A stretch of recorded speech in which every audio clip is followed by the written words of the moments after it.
Brothers and sisters, patriots of Africa, and citizens of the world, today we gather to discuss a moment that will be remembered for generations.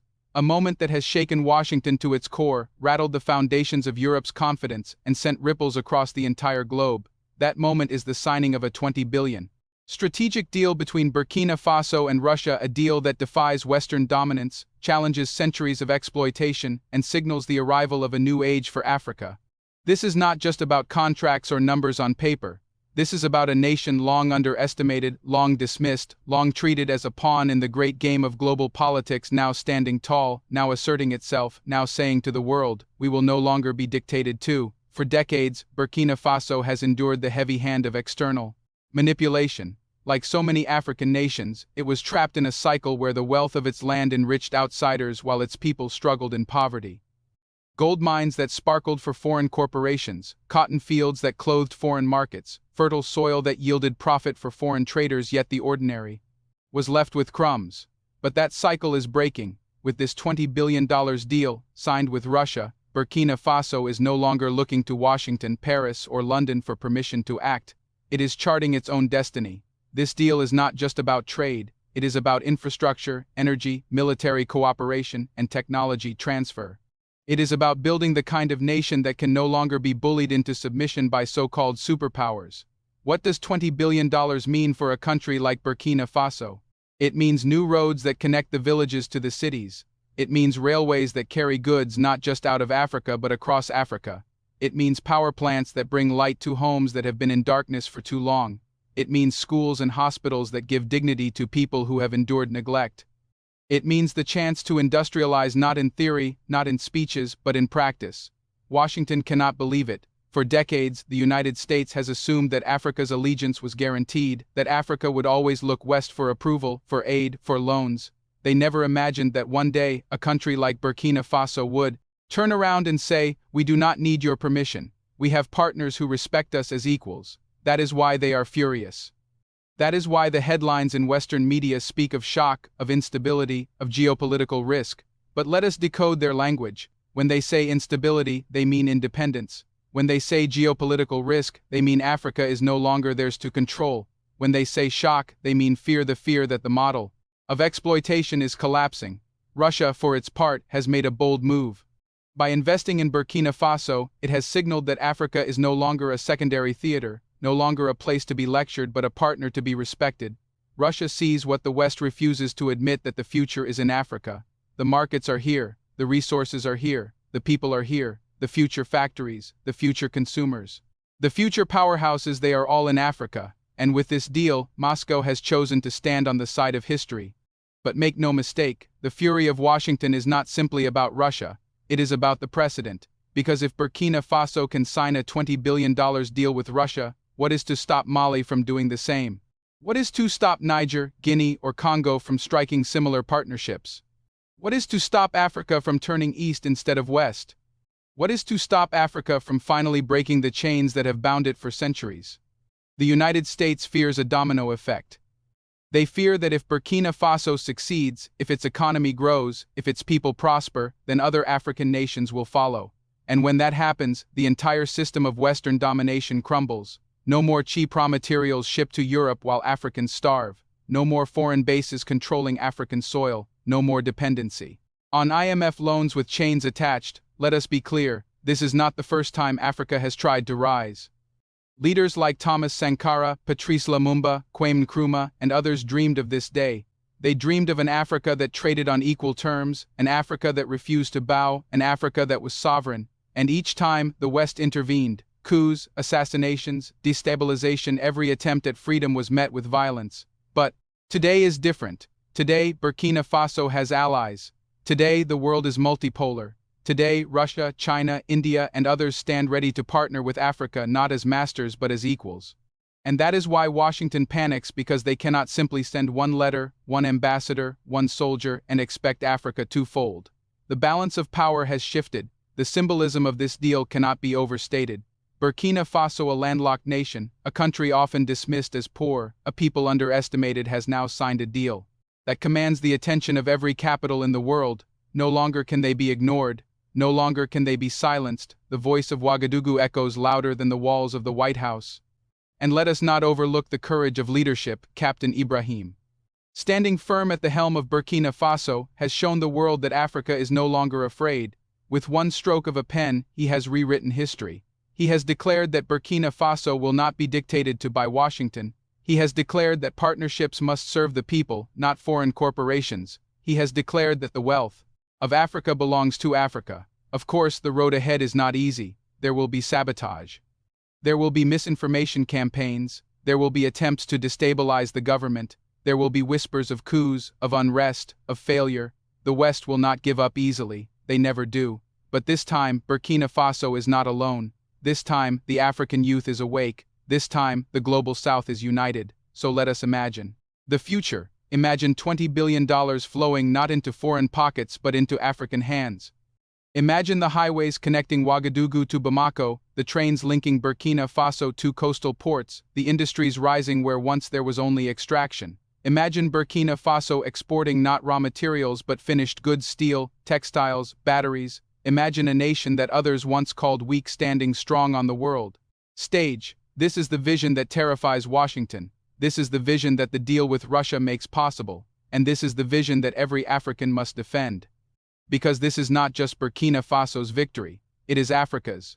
When one of us rises, we all rise. When one of us breaks the chains, the sound echoes across the continent. When one of us defies Washington, Paris trembles, London shivers, and the old order begins to collapse. Brothers and sisters, the signing of this $20 billion deal is not the end. It is the beginning. It is the spark of a fire that will spread from the Sahel to the Sahara, from the Congo to the Cape. It is the dawn of a new Africa, an Africa that does not ask for permission, an Africa that does not beg, an Africa that demands respect. And to those in Washington who call this a threat, let us be clear, it is not a threat to the world. It is a threat only to exploitation. It is a threat only to neocolonialism. It is a threat only to those who believe Africa exists to serve them. For the rest of the world, it is an opportunity, a chance to trade with Africa as equals, a chance to build a new global order based on respect, not robbery. This is the meaning of the $20 billion deal between Burkina Faso and Russia. This is why Washington is furious. This is why Africa must celebrate. This is why history will remember this day as the day the balance of power began to shift. Brothers and sisters, patriots of Africa, let us continue our journey into this historic turning point. The ink on the $20 billion deal between Burkina Faso and Russia is barely dry, yet the tremors are already being felt in the corridors of Washington, Paris, and Brussels. Meetings behind closed doors, frantic phone calls urgent. Memos, all signs of a West scrambling to contain what they never thought possible. That Africa would rise, that Africa would choose its own destiny, that Africa would look east and not west for partnership. But what exactly is Washington so afraid of? Let us pull back the curtain. For decades, the United States relied on a simple formula. Africa would provide raw materials, and in return, it would receive promises, loans, and lectures. The arrangement worked for them because it kept Africa dependent. Every time a country tried to break free, the West used tools like sanctions, aid, freezes, or even direct intervention. But now, with Russia stepping in with $20 billion, the formula is broken. No longer can Washington threaten to withhold aid because Burkina Faso has already secured investment. No longer can they blackmail with IMF loans because alternative financing is on the table. No longer can they isolate a nation because new allies stand ready to defend it. In short, the monopoly is over. The age of Western gatekeeping in Africa is ending, and make no mistake, Washington knows it. That is why their media headlines scream about Russian influence. That is why think tanks warn of strategic competition. That is why US officials, red-faced with fury, declare that Africa is being exploited. What hypocrisy! For centuries, it was the West that drained Africa's wealth. They took gold, diamonds, oil, cotton, and left behind poverty. They called it trade. They called it civilization. Now that Africa chooses a new partner, suddenly they cry foul. The fury of Washington is matched only by the panic of Paris.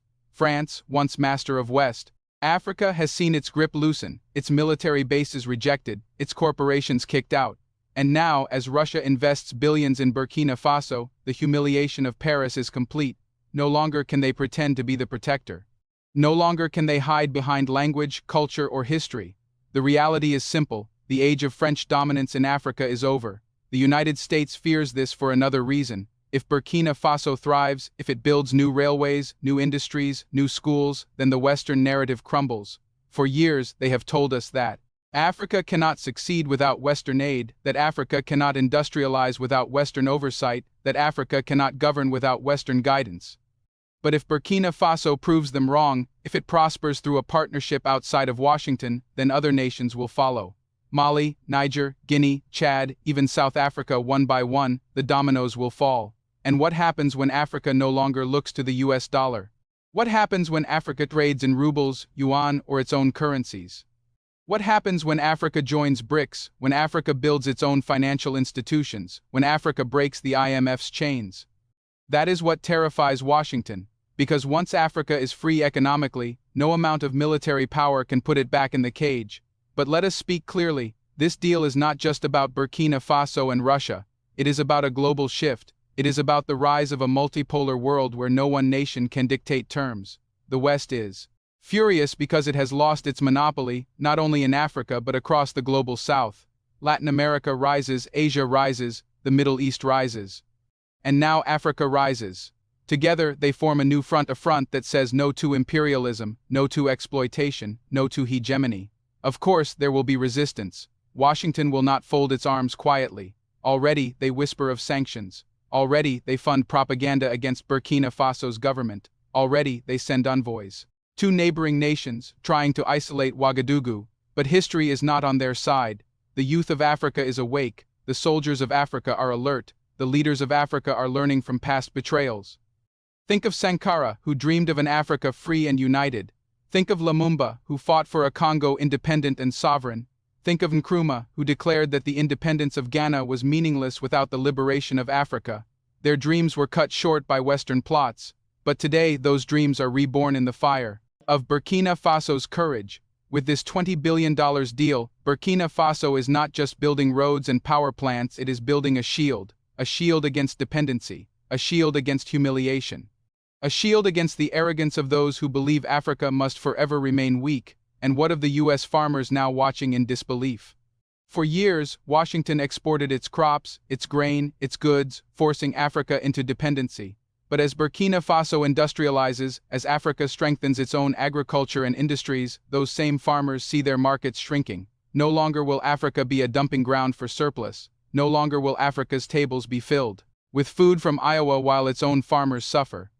Instead, Africa will feed itself. Africa will export to the world, and Washington will face the collapse of its illusions.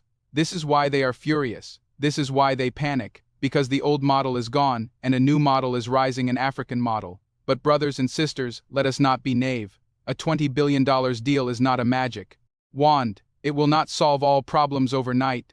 The enemies of progress are many: corruption, mismanagement, foreign sabotage.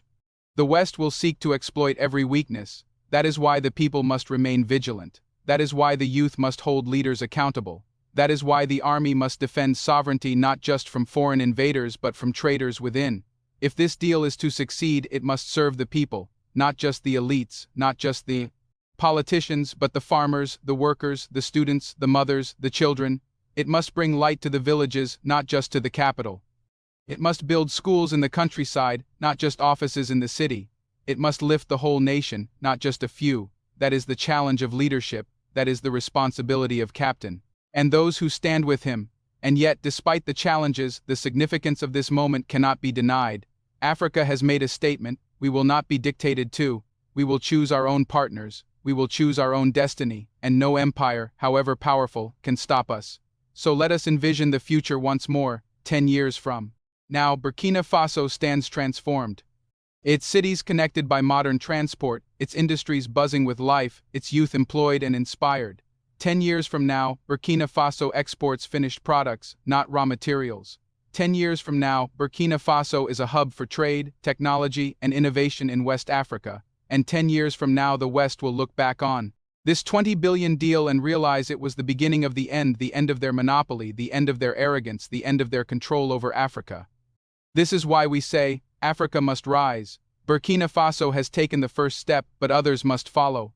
Mali, Niger, Ghana, Nigeria, Kenya, South Africa, the whole continent must embrace the spirit of sovereignty. For only together can Africa stand strong. To Washington, we say this: your time of domination is over. To Paris, we say this: your age of empire is finished. To Brussels, we say this: Africa is not your backyard. We are free, we are sovereign, we are rising. And to the people of Burkina Faso, we say this: you are the vanguard, you are the spark.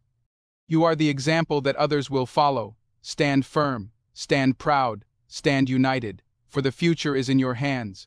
This $20 billion deal is more than an agreement, it is a declaration that Africa will no longer bow, a declaration that Africa will no longer beg, a declaration that Africa is no longer a playground for empires but a player in its own right. Brothers and sisters, history is being written, and this time it is being written not in Washington, not in Paris, not in London, but in Ouagadougou. The world is watching.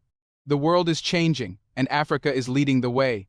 This is the conclusion. The future belongs not to those who exploit, but to those who build, not to those who dominate, but to those who cooperate, not to those who dictate, but to those who respect. And with this $20 billion deal, Burkina Faso and Russia have shown the world. Where the future lies, the West may be furious, Washington may panic, Paris may tremble, but Africa smiles, because Africa knows the dawn has come.